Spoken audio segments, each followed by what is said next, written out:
11 juin, fin de week-end. L'actualité, elle, n'a pas de repos. Il est 19h passé de 3 minutes ici à Pamataï. Merci de votre fidèle présence. Voici les titres de l'actualité en ce dimanche. De la liesse, de la complicité entre le public et les candidates. Pour son retour sur le devant de la scène, le concours Miss Dragon a recueilli et louanges et lauriers. Et la couronne revient à une jeune femme de 24 ans, Eriti Hung. Nous irons au cœur de cette soirée de prestige dans quelques instants. Le Comsup n'est plus et une armée de pelles mécaniques fait tomber les bâtiments. Dans ce lieu central de Pirée, la municipalité entend recomposer son centre-ville sur 7,5 hectares de terre rendus à la vie civile. Un projet ambitieux mêlant lieu de récréation et de logement va sortir de terre, un axe fort de la vie sociale de l'agglomération à moyen terme. Un relais qui change de main à l'Assemblée nationale. Motaï Broderson laisse son mandat de député à Merana Red Arbelo. La nouvelle parlementaire s'inscrit dans les pas du président de la Polynésie. Elle entend être la voix du Fénois au sein de l'hémicycle. Nous étions à Paris pour ce passage initiatique. Parti invité et politique dans ce journal avec le président du pays. Motaï Broderson revient d'une mission à Paris. Discussion au sommet de l'État, feuille de route en préparation. Nous ferons le point avec lui et ouvrirons le débat sur l'action publique immédiate ici, au Fénois. Merci président, à tout à l'heure. De l'étonnement, de la majesté, de la surprise peut-être, le Fénois d'antan ouvre une page inattendue de notre vie quotidienne. En 1999, à Bora Bora, un dresseur de requins faisait l'admiration et l'exclamation des citoyens. Nous l'avions visité. À revoir en fin de journal. Un nom, un visage et désormais une signature d'âme pour la communauté chinoise de Polynésie. Eriti Hung, la nouvelle Miss Dragon, la jeune femme a 24 ans et devra accomplir au mieux cette nouvelle charge, car hier soir, il y avait foule dans les jardins de la mairie de Papeete. C'est dire l'appétence du public pour ce concours. De retour sur scène après 4 ans d'absence, 8 candidates ont fait le show. Reportage signé Natacha Silagi avec les images de Sandroli. Pas d'élection sans cri et pas de cri sans défilé en maillot de bain. Les 8 candidates à l'élection de la communauté chinoise sur scène après 4 ans d'interruption en raison du Covid.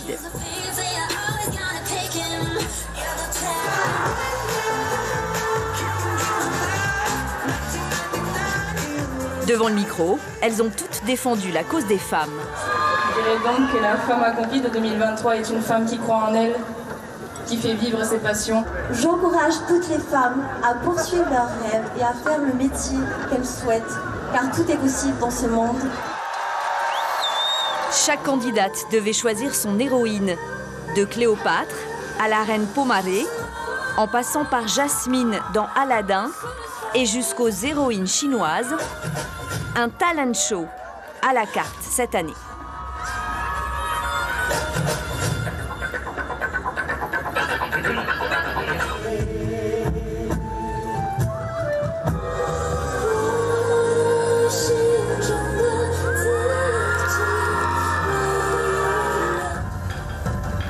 Les candidates ne pouvaient pas échapper à la robe traditionnelle.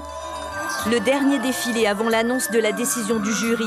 Les jeunes femmes très soutenues par leur famille. Miss Dragon, un titre très convoité par la communauté chinoise en Polynésie. La Miss Dragon 2023 est Eriti Hung, Miss Dragon 2023. Beaucoup de joie et tout, accompagné de toute la famille. Ouais! Ils sont tous là, ouais! Je pense passer un peu plus de temps avec ma grand-mère pour apprendre davantage sur ma communauté chinoise parce que j'apprends de jour en jour avec elle et c'est très important de perdurer cette culture chinoise qui se perd notamment de génération en génération. Et on était vraiment soudés et quand je l'ai vue, elle commençait à verser des larmes, je l'ai encouragée, je lui ai dit souris, souris, souris, ça va être toi et finalement c'était elle donc j'étais hyper contente pour elle. Eriti Hung sur la première marche du podium entourée de ses dauphines, Kim Yen et Ranita. Prochaine échéance pour l'heureuse élue, Miss Chinese International au mois de janvier. Direction Raiatea et des citoyens qui s'exaspèrent dans la capitale des îles sous le vent. La cause, un dépotoir fermé, un service public dans l'incapacité de ramasser les déchets encombrants, et ce, depuis une année. Résultat, les dépôts sauvages envahissent les bords de route. La ville espère un coup de pouce du gouvernement pour trouver une solution, notamment au sujet d'un CET qui ne voit pas encore le jour. Reportage signé Yves Rapoto avec les images de notre correspondant Julien Pesco. Un message que la population d'Outtouroua risque de voir souvent. La faute au ramassage des déchets encombrants que la communauté des communes n'effectue plus depuis la fermeture du dépotoir d'Outtouroua. Les dépôts sauvages se sont accumulés au point de ternir l'image de la capitale des Raromatei. On avait annoncé qu'il y avait la fermeture du dépotoir et que les déchets encombrants n'allaient plus être récupérés. Mais il y en a qui ont continué, qui ont fait la soudorée. Une situation difficile pour les entreprises qui n'arrivent plus à gérer leurs déchets. Jean-Marc Loff est propriétaire d'un garage. Il a dû trouver une solution. Et avant, avec la Comcom, on avait la possibilité de mettre nos déchets encombrants en bord de route, c'est-à-dire les pièces usagées et tout ça. Et depuis un peu plus d'un an maintenant, plus aucun ramassage. Donc moi, pour me débarrasser de mes pièces, je remets toutes les pièces aux clients à chaque fois. Même souci pour cette société de construction. La situation est devenue intenable.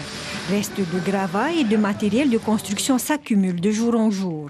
La solution, faire partir aux frais de l'entreprise les encombrants sur Tahiti.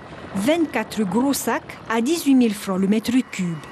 Les sociétés ils doivent quand même travailler et puis se débarrasser des déchets, quoi. On est sur une île, on n'est pas sur un grand territoire où il suffirait que nous on facture du coup aux clients, mais c'est vrai que ça va élever la facture du client, quoi.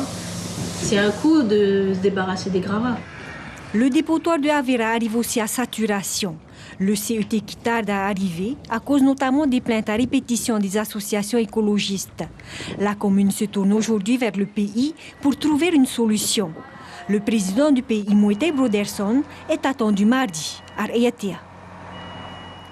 Ça tombe bien, l'invité du journal, c'est Motaib Broderson, le président du pays. Bonsoir, M. Broderson. Alors, on vous attend mardi. Est-ce que c'est le Messie qui va se rendre à Ayatea? Non, c'est le président de la Polynésie, Tamari Raromatei, donc qui va aller à la rencontre des Tavana pour essayer de trouver une solution d'abord de court terme, puisqu'on peut pas se permettre d'attendre trop longtemps. Mais je crois que sur le long terme, c'est bien cette volonté qui a été exprimée par les maires eux-mêmes, et pas simplement au Raromatei, de voir cette compétence du traitement des déchets retransférée au pays, puisqu'on s'aperçoit que les communes, ou même les rassemblements de communes, n'ont pas ni l'ingénierie, ni les moyens financiers nécessaires pour arriver à mettre en place des solutions efficaces de traitement des déchets. Est-ce que ça donne une réflexion sur la manière de définir une intercommunalité? On sait que les Australes portent un projet en la matière. Est-ce qu'il faut être très attentif aux compétences dévolues désormais à ces structures? Je crois que les communes s'aperçoivent d'elles-mêmes qu'il ne suffit pas de demander des compétences, il faut ensuite pouvoir les exercer, et c'est pas si facile que ça. Aujourd'hui, par exemple, si on prend le traitement des déchets, il y a un paradoxe, puisque la réglementation en la matière est de compétence pays, et le traitement en lui-même est de compétence des communes. Donc il y a une espèce de distorsion.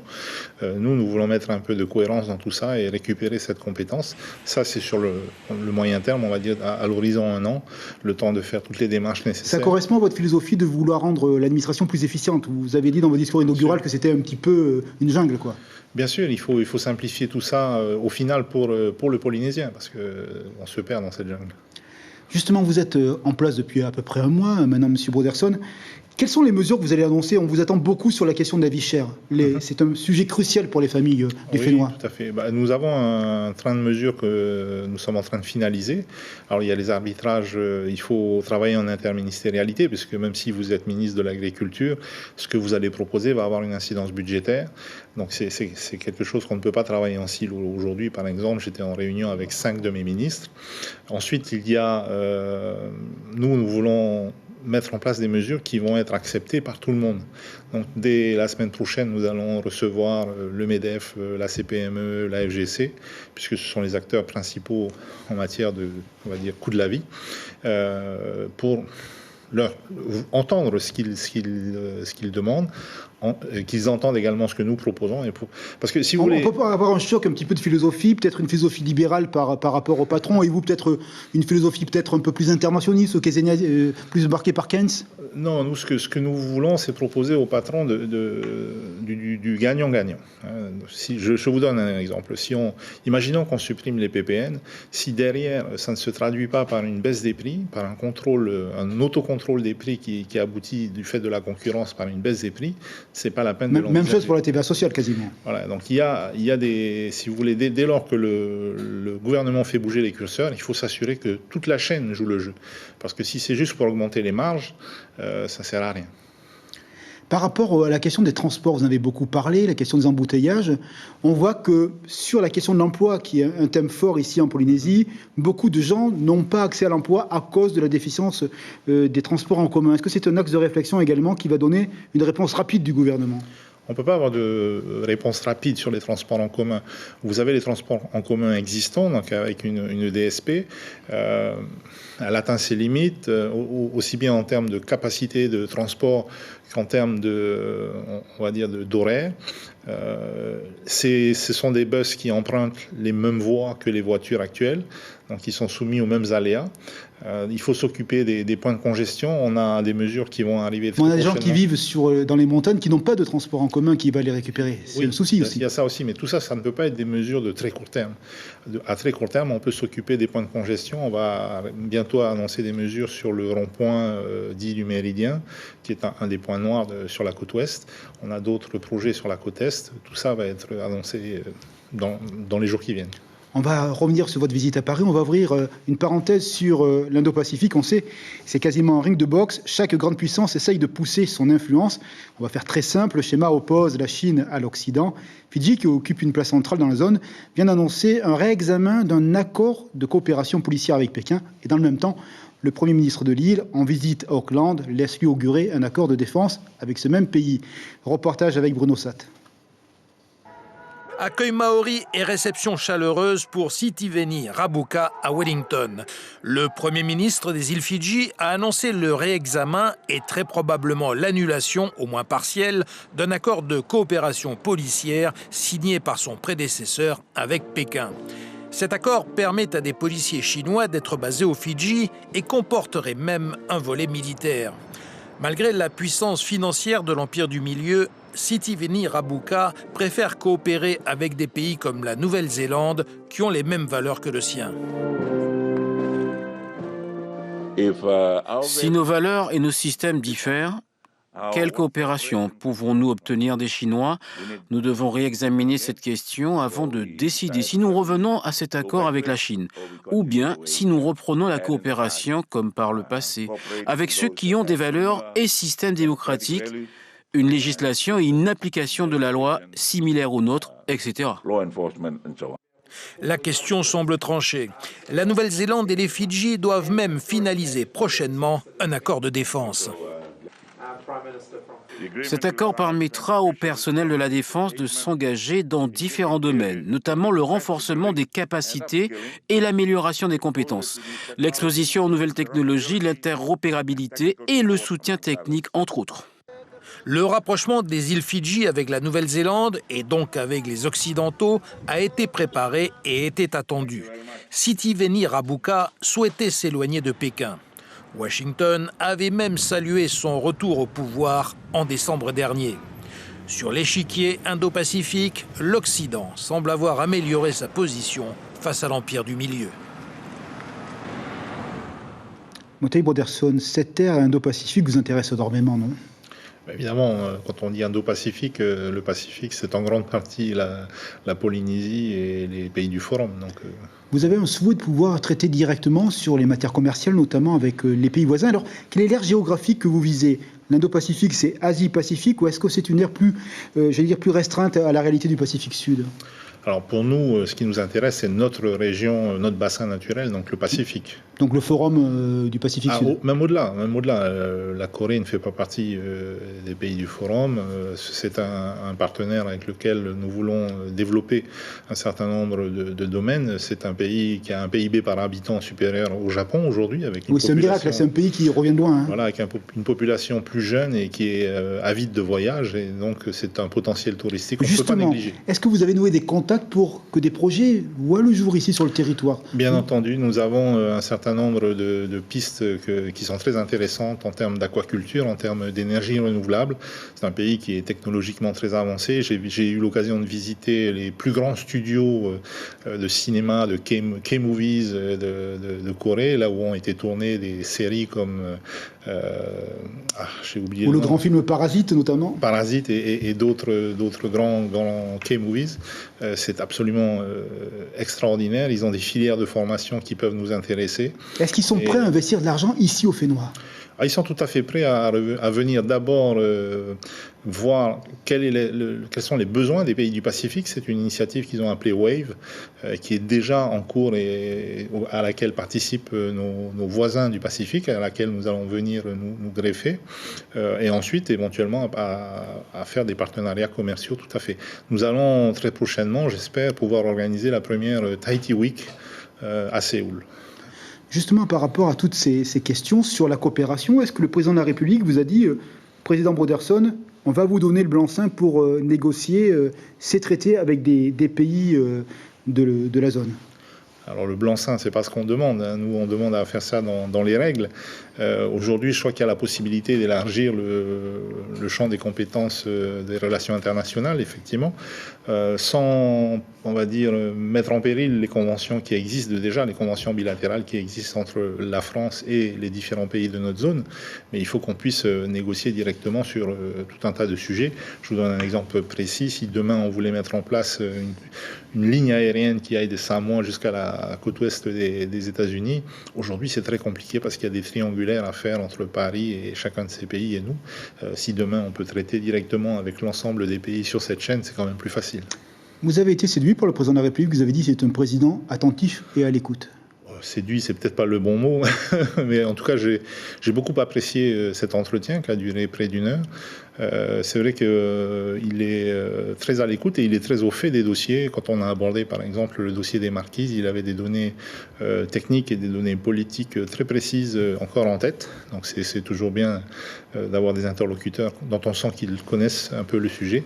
Et en tout cas, on a été en phase sur la plupart des points. Alors je vais vous poser des questions. L'ONU, est-ce que la France sera représentée? Est-ce que vous-même, vous irez représenter le pays à New York au mois d'octobre? J'irai bien entendu en ma qualité de président, comme l'ont fait les présidents précédents. Et la France sera là, que vous a dit le président Macron? Je l'espère. Le président Macron m'a assuré qu'il réexaminerait la position française aux Nations Unies. Révision constitutionnelle, normalement cette année, voulue par la présidence de la République. Est-ce que vous avez des doléances précises par rapport au statut d'autonomie qui nous régit? Est-ce qu'il faut le faire évoluer avant la réflexion sur la dimension référendaire que vous souhaitez? Alors nous ne sommes pas pour un énième toilettage du statut jusque dans les moindres détails. Nous avons 2 points sur cette fenêtre de révision constitutionnelle que nous voulons mettre en avant. C'est d'une part la citoyenneté, dont nous avons parlé pendant la campagne, dont tous les partis ont parlé. Et puis le deuxième point, c'est justement cet élargissement des compétences à l'international. Après des questions qui appellent un oui, un non, est-ce que vous avez pu discuter des conventions qui doivent être renouvelées avec l'État central, qui sont très importantes pour la vie quotidienne des Polynésiens? Que ce soit la convention santé qui arrive à son terme. Est-ce que les 15 milliards qu'avait demandé M. Fritsch au mois de novembre vont être donnés à la Polynésie? Ils vont très certainement être accordés, mais tout ça ne se fait pas de manière désordonnée. J'ai demandé à ce qu'il y ait une mission conjointe qui se fasse avec l'IGS, l'IGAS et l'IGA. Et pourquoi appeler les compétences parisiennes de l'ENA et non pas prendre des experts locaux ou dans d'autres pays voisins? Non, ce n'est pas l'ENA qu'on va chercher, ce sont des compétences avérées dans ces domaines-là. Vous savez, on peut réfléchir dans un entre-soi, mais on peut aussi s'enrichir de l'expérience des autres. Monsieur Poivre d'Avour, qui est ambassadeur, qui a visité le pays il y a 8 mois, nous avait dit qu'il y allait avoir ici un sommet, 3 sommets pour 1, à la fin de cette présente année, avec la venue du président de la République et 18 pays océaniens. Vous avez des nouvelles? Est-ce que ce sommet va se tenir? Alors, ce sommet va se tenir, pas forcément cette année. On va réfléchir avec le président de la République on va dire, à la meilleure période. Il y a, d'ici la fin de l'année, le forum des îles du Pacifique qui va se tenir. C'est peut-être un peu difficile de réunir plusieurs fois. Alors que c'était l'idée au départ, le 6e forum ici. Hein. Il ne va pas se tenir ici, le forum il va se tenir à Rarotonga, donc ça change un peu la donne. Mais en tout cas, moi j'ai invité le président de la République à venir pour Hawaii Kinui 2024. J'espère qu'il viendra, comme ça il m'accompagnera sur la première étape de Wahine Areatea, sur la pirogue, je veux dire. Vous êtes confiant donc? Oui, je suis toujours confiant. Très bien, merci. On va regarder un reportage qui vous concerne avec notamment votre succession de la continuité dans l'action. C'est un peu comme ceci que l'on peut définir la philosophie de Mereana Red Arbelo.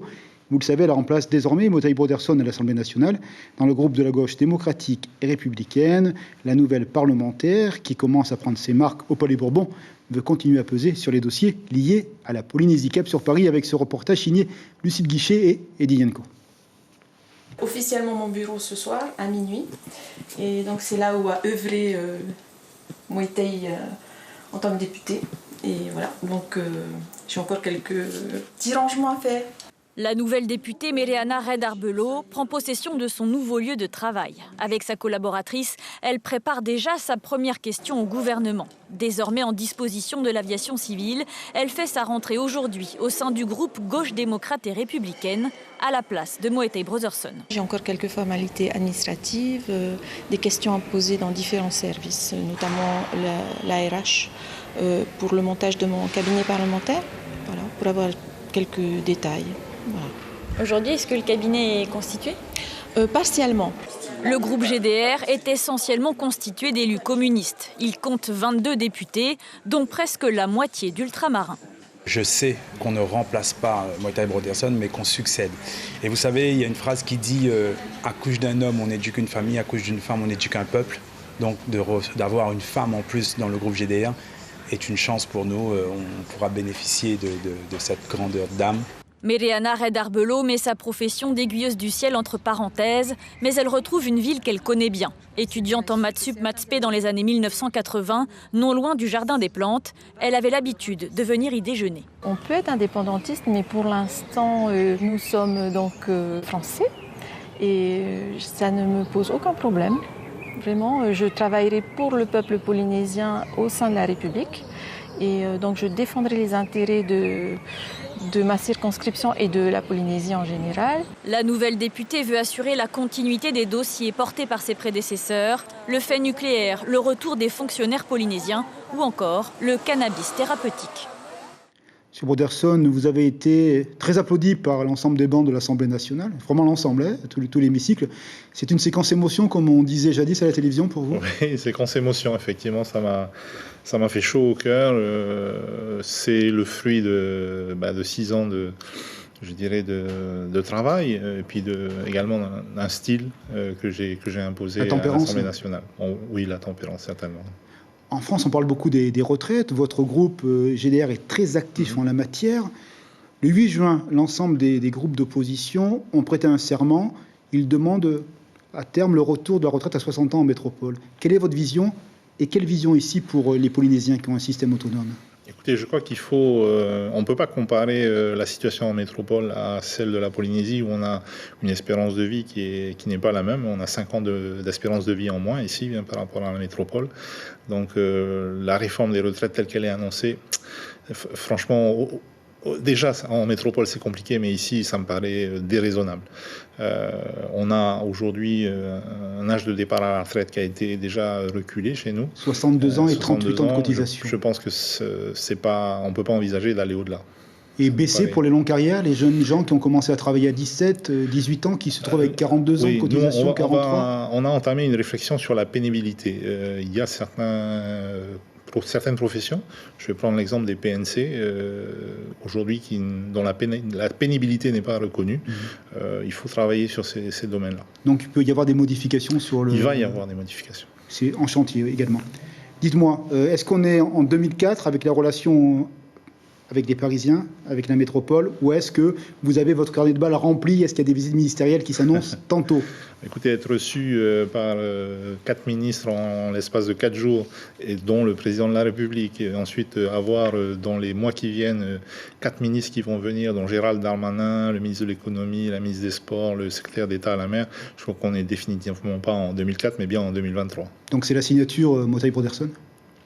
Non, je crois que c'est les temps qui sont différents, les hommes évidemment sont différents, mais on n'est plus dans le même contexte. Merci beaucoup. Donc on va suivre les annonces que vous annoncez dans quelques jours, notamment sur le volet économique. Merci beaucoup d'avoir accepté l'invitation de la première. Très bonne soirée. On va parler de sport. Le Taito, le dernier chapitre après le Var. Place au surf-ski, du kayak et à la compétition en océan aujourd'hui. Comme à Moorea, durant la première étape, il n'y a eu aucune surprise, un bis repetita au niveau du palmarès. Le contexte, un parcours de 19 km, une descente entre le PK0 et Papeari. Vous allez le voir, les sportifs, eux, se sont amusés, les conditions étant très favorable à cette discipline. Reportage avec Ariouete Fafana et les images de Juan Poutou. C'est dans des conditions parfaites pour le Osiwan et le surf ski que les athlètes évoluent. Rien à dire, l'Australien Corey Hill confirme sa place de leader dans la discipline. Il prend ses aises et mène le cortège de Te Ahupo'o à Papeari. À l'arrivée, plus d'1 kilomètre le sépare du deuxième. Toutes les compétitions sont difficiles et c'est toujours exceptionnel de gagner. Cela fait un moment que nous prévoyons de venir ici. Le beau temps, le vent, la température de mer font rêver. C'est un endroit propice pour le surf ski. On espère découvrir encore plus de choses ici. Derrière, c'est un combat entre Tupuria King et Valentin Hainaut pour la deuxième place. Le champion d'Europe ne pourra rien contre le Kiwi qui s'échappe à l'entrée de passe de Papeari. Le représentant tahitien Hiro Mana Flores, lui, se contente de la 4e place derrière les élites du surf ski. C'est chaud aujourd'hui. C'était très fun aujourd'hui. Corey est vraiment expérimenté dans le surf. C'était difficile de le suivre, mais je suis très content de ma deuxième place après les 28 km d'hier. Pour moi, c'est une bonne chose d'avoir le niveau déjà de voir. Et là, aujourd'hui, je vois que je suis assez loin derrière du niveau international. Donc voilà, il va falloir se remettre un peu plus dans cette discipline du kayak, quoi. En Osiwan, aucune surprise. De bout en bout, Kevin Serran-Jérusalemi fait preuve d'une grande maîtrise de surf en VA. La machine est lancée. Il enclenche le mode automatique pour décrocher la première place du podium.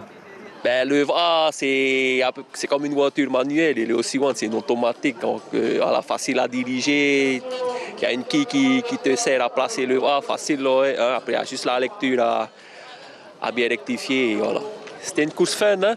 C'était une course où il y avait du surf, que de la descente jusqu'à la fin. Et voilà, c'est ce qu'on demande pour ce genre de course avec un Osiwan et du surf ski. Hein. 3 équipes de Holopuni se sont également jointes à cette course.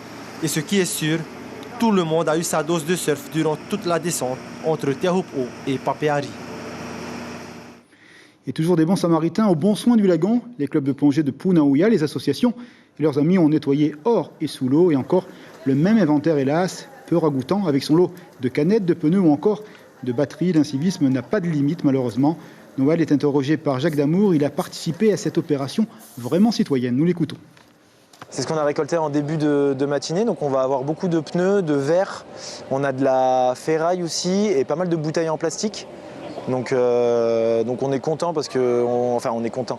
On aurait préféré rien ramasser, mais on est content du résultat parce qu'on a sorti pas mal de choses pour le moment et la journée n'est pas encore terminée. Ça fait la 3e année qu'on nettoie la partie des 3 pontons. Il y a de moins en moins de déchets, donc ça c'est sympa. Et pour les prochaines opérations, on va essayer de trouver d'autres endroits dépollués pour sortir le plus de déchets possible des océans. De la culture, 1000 élèves sur la scène, plus de 3000 personnes dans le public, le gala des arts traditionnels du Fénois, c'est le must, de la couleur, de la féerie et évidemment de la culture au sens artistique mais aussi anthropologique du terme, de la musique, de la danse et l'amour de la langue tahitienne. Bref, un carrefour de transmission où résonnent le cœur des anciens et les pas des plus jeunes, d'autant que cette année, la soirée était placée sous le signe des mythes et de la protection de la terre. Elle donnait vraiment un sens fort à tout cet héritage culturel, un régal pour l'âme et l'esprit, comme chaque année. Bravo à tous les élèves du Conservatoire de Polynésie que vous voyez à l'image signée également Jacques Damour. C'est un heure incroyable de maîtrise et de majesté avec un je ne sais quoi d'instinct qui vaut communication et complicité. Pour ce Fénois d'antan, nous parlons d'une incroyable aventure, celle d'un dresseur de requins installé à Bora Bora. En 1999, Patrick Ponce avait fait le voyage vers la perle du Pacifique. Souvenir avec des images vraiment sympathiques.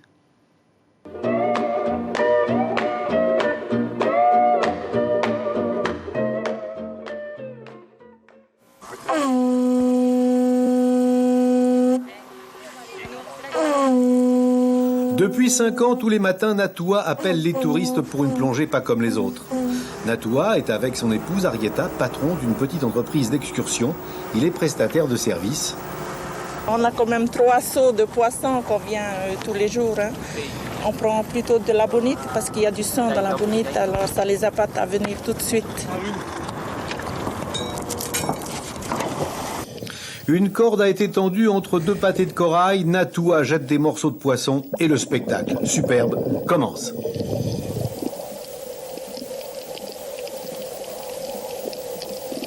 Les raies, les aiguillettes, les carangues, les poissons papillons, les bagnards et les requins se bousculent. Puis Natua capture au lasso un requin de lagon. En surface, les appareils de photo crépitent et les clichés circuleront bientôt à Tokyo, Paris, Los Angeles, Marseille, Osaka, Rome ou Milan. Et Natua sait endormir les requins. Ah, ça commence à dormir. Tu caresses doucement, tu caresses, tu grattes doucement, doucement. Et dans 2 minutes, le requin il va endormir. Pour se réveiller, il faut taper l'air. Tu tapes, le requin. Il l'endort, il s'est réveillé. Il l'a pris là? Il est réveillé. Le retour s'effectue au rythme d'une promenade. Arietta et Natua sont des sages, ils ne font qu'une sortie par jour, le matin uniquement. Ils veulent continuer à offrir une prestation de qualité, et puis les requins ne sont pas encore habitués à manger 2 fois par jour. Nous sommes quasiment à la fin de ce journal. Nous allons vous répéter l'information principale de la soirée. Elle concerne l'interview que nous a accordée le président Motaï Broderson de retour de Paris avec 3 annonces à faire. Dès cette semaine, rencontre avec l'ensemble des syndicats, des chefs d'entreprise pour proposer une batterie qui vise à contrôler les prix et à faire baisser l'inflation ici sur le territoire. Deuxième élément, par rapport à la Corée, les accords sont envisagés sur la question du numérique, de l'éducation, mais également de l'aquaculture. Et puis le troisième élément, l'agenda ministériel va être rempli du côté de la présidence, puisque 4 ministres de Paris sont annoncés d'ici la fin de l'année, dont le ministre de l'Intérieur, Gérald Darmanin. Voilà ce qu'on pouvait dire de l'interview qui nous a été accordée il y a quelques instants. On va s'intéresser à l'agenda de cette semaine ici à Tahiti avec, vous le voyez, mardi, l'épreuve de philosophie du baccalauréat. Mercredi, on va s'intéresser à la sécurité civile avec un exercice de gestion de crise liée au tsunami. Puis samedi, ça sera également du sport, du beau sport avec la course de Baha, signée cette fois-ci par Vodafone. On va s'intéresser au travail de la presse écrite qui a dû nous arriver. Tahiti Info, non, c'est le programme de la soirée avec de la fiction le dimanche, Borg contre McEnroe, vraiment une lutte légendaire sur les cours. Et puis après, la série Les Misérables qui nous ramène sur les traces de Jean Valjean et de l'inspecteur Javert. Voici l'arrivée de la une de Tahiti Info. Vous le voyez, nos confrères de la presse écrite reviennent sur la très belle soirée, la très belle Miss Dragon pour l'année 2023. Merci d'avoir été fidèle au rendez-vous d'information. Demain, retrouvez notre jeune consoeur Ayata. Tout de suite, générique de fin avec la belle soirée, les paillettes et les sourires de Miss Dragon. Une belle soirée sur la première et à bientôt.